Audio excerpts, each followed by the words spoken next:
So we leave the long game in this certain position with Shane. He's left the Montreal Voyageurs because his team treated him pretty poorly, actually. They thought that he rigged the game in Ilya's favor.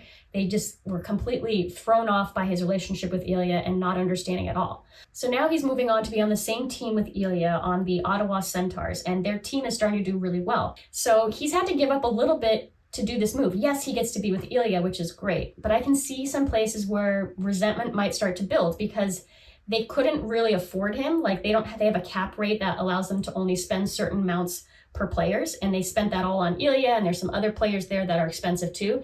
And so he took a pay cut. And while he doesn't really need the money, I think Shane is so achievement focused that he doesn't feel valued because now he's making a lot less money.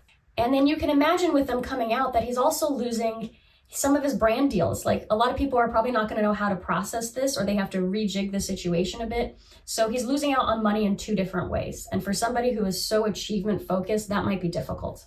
Also, he's no longer, the golden boy on his team. He used to be the captain. He's not the captain anymore. That was Ilya's the captain. So he's lost that.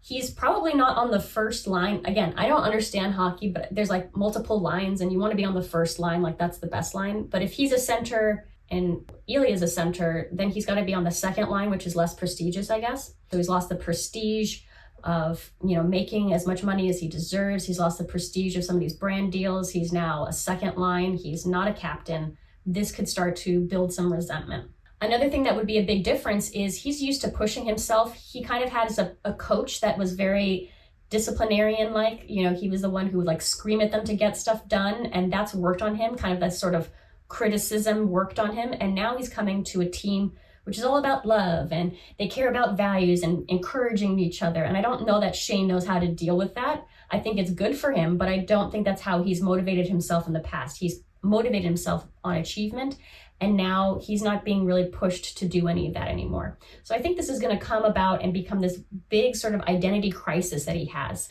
I think we might see more instances of panic attacks. I think his autism is going to come into play. He no longer has this sense of security that he had with his previous life. All the things that he built his life around are now crumbling.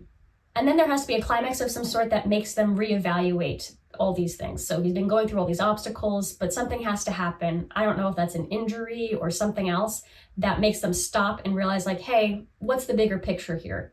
So that's generally what my predictions are. It's going to be Shane-centric. It's going to be kind of this dissolving of his ego, of the world. And then we get to see how that affects their relationship.